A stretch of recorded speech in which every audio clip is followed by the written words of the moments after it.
I don't even want to work. I don't want the hustle. I don't want to be a boss, babe. I just want the soft life. Welcome to Adulting with Joyce Pring. Watch the full video of this episode on my channel, www.youtube.com/JoycePringTV.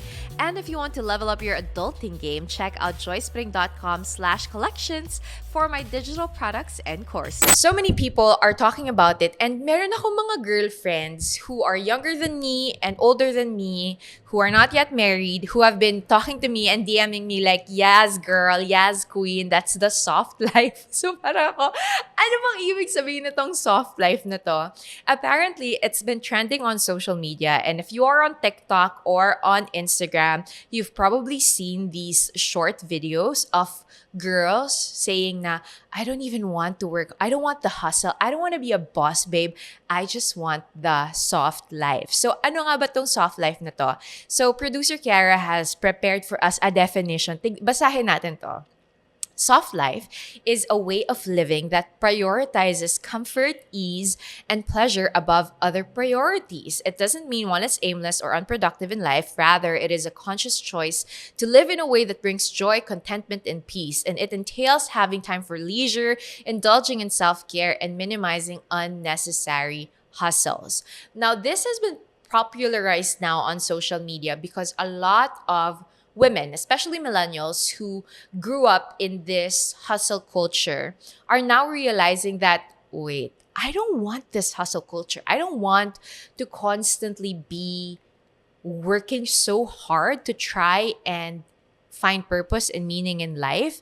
And I was thinking about this because this is precisely what I've been going through, I feel like, in the past 3 years of motherhood. So, just to give you a backstory, when I was pregnant with Eliam, meron akong idea and desire to go back to work. So I was pregnant with Eliam in the middle of the pandemic. And while I was pregnant with him, I did not stop working. So uso pa nung time na yun yung mga online events, digital events. So I did all of these great big hostings for incredible brands. And I had a contract to do an online show. I did an online educational show. I did an online game show and so many other things throughout the pandemic and throughout my pregnancy with Eliam. And especially even after I gave birth to him, dahil may lockdowns pa rin nun sa atin, sobrang uso pa rin ng mga online events and things like that na nagagawa ko pa rin yung work ko the way that I used to, as busy as I was before, but I was still at home. So parang it didn't make any difference. But then, when the time came that everything started opening up and people were asking me to go back to studios, to shoot, to go back to live events, to be away from my baby, that's when things got a little bit more complicated because I had all of these opportunities to go back to work and I was having a really difficult time because I was tending to my baby. He was fully breastfed at that time. And I was also trying to figure out, okay, paano ko gagawin to? Like, every time I have to be out for a shoot or for an event, it usually takes up my whole day. And imagine I would get these opportunities maybe 4 or 5 times a week. So most of those times, I couldn't be with my baby anymore. And I had to make the conscious decision to start saying no to work. And I was really struggling with this because I felt like I was missing out on a lot. And nagkaroon ako ng existential crisis. I don't think a lot of people know this about me, but I had a huge existential crisis in the past 3 years because I didn't come from a family that was in showbiz, first and foremost. I didn't come from any connections.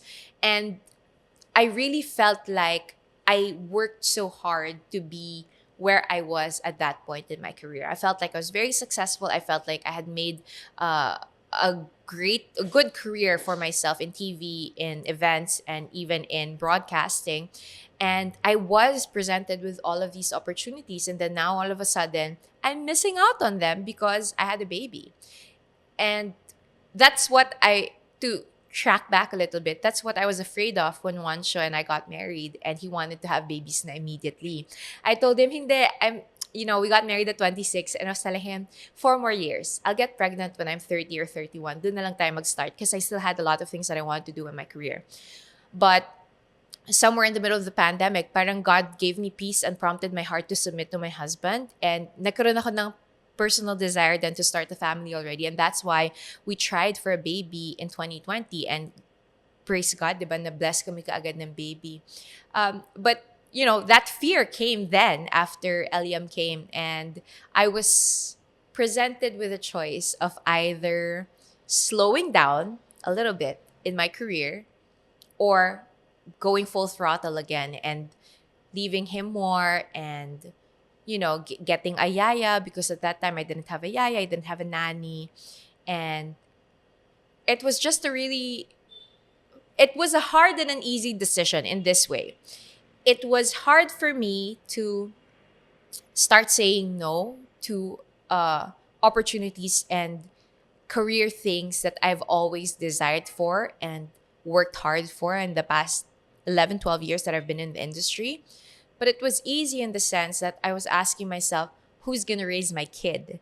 If Juancho is pursuing his career, he was very, very successful also. He had all of his shows in GMA. Di siya nawalan ng teleserye. He was shooting for movies. He was doing all of the other business stuff. If he's doing that, and I'm also going to be super busy, who's going to be left with Eliam? Someone's got to raise our kid. And I realized that that's my calling now. I'm his mom, and my calling is to care for him and nurture him and make sacrifices so that I can be with him more often. And you can look at all of this research and you can have all of your opinions, but research shows that children thrive when they have their mothers, their primary attachment, a strong connection with their primary caregiver. So that's what I did. I chose the soft life, konti-konti. Nag-struggle pa rin ako kasi parang nilalaban ko pa rin na hindi lalabas pa rin ako every so often. But then, our second baby came. Aggie came into the picture last year. And that's when I knew that it was really time for me to rearrange my priorities. Now, prior to having my baby, I have always been a girl boss. I mean, you can look it up. If you followed me for a really long time, tama ba? Diba? Yun naman talaga yung vibes ko, diba? Girl boss ever since. I started working when I was 17. I've been taking care of myself since I was maybe 6. I've been taking care of myself since I was 17. I've been working. I bought myself my first car. No one bought me a car. Like, no one has ever bought me anything in my life. It was always me. I bought myself my first car. I bought myself my first condo when I was 23. I bought myself my first ticket out of the country. I never had the passport until I was 21. And then when I was 21, I got my passport. I flew to Singapore. So I'm saying this because you can just imagine the kind of ego and pride that I had as a girl boss, quote unquote. And I took pride, like busy was a badge of honor that I had. Busy but was a badge of honor that I carried through and through. And I would take pride in the fact na na-hospitalize ako kapag January na kasi grabe sobrang busy ko throughout the Christmas season, the holiday season, just shooting and hosting events. And I took pride in the fact that I took care of myself, that I could buy whatever I wanted, that I could travel whenever I wanted. And it was a pride that I carried for a really long time until God addressed it in my heart through being a wife and being a mom. So how did God do that?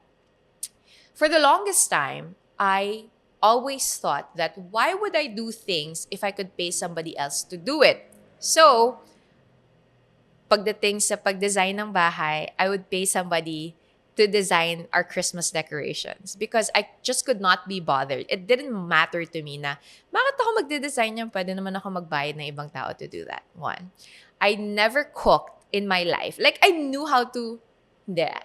I knew maybe like 1 or 2 dishes like I could survive, but I would always either order food out or we had a cook for the longest time. But then God humbled me. Umalis yung cook namin for 2 years. And then parang nagkaroon lang ako binigyan ako ni Lord ng conviction talaga to slow down and be more present. So, what were the things that I learned? One, that becoming a homemaker was not something that I saw myself becoming because I've always been a breadwinner. And I always thought that that was going to be my life, that I was going to be a breadwinner forever first, and then a mom and a wife second. But then God was showing me slowly and transforming my heart and showing that my family needed me more than my work. That I was more replaceable at work than I was in my family.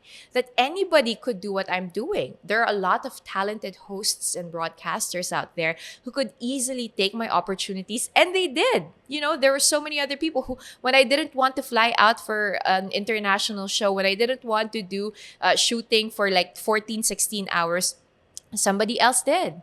And I was replaced. And I realized that it is only in my journey as a wife and a mom that I could be irreplaceable. No one could be a wife to Wansho except for me. No one could be a mom to Aggie and Eliam except for me. And I realized that it was such a beautiful calling to be able to show up for my family and choose them and say yes to them instead of thinking that I'm saying no to work opportunities. Then I saw the merit in all the seemingly unimportant everyday tasks of a homemaker and a wife. That's it for this episode of Adulting with Joyce Pring. If you liked this podcast, please don't forget to use the hashtag Adulting with Joyce Pring and also check out www.joycepring.com for the show notes and tag me on social media with at Joyce Pring. I'll talk to you guys again soon. Paalam!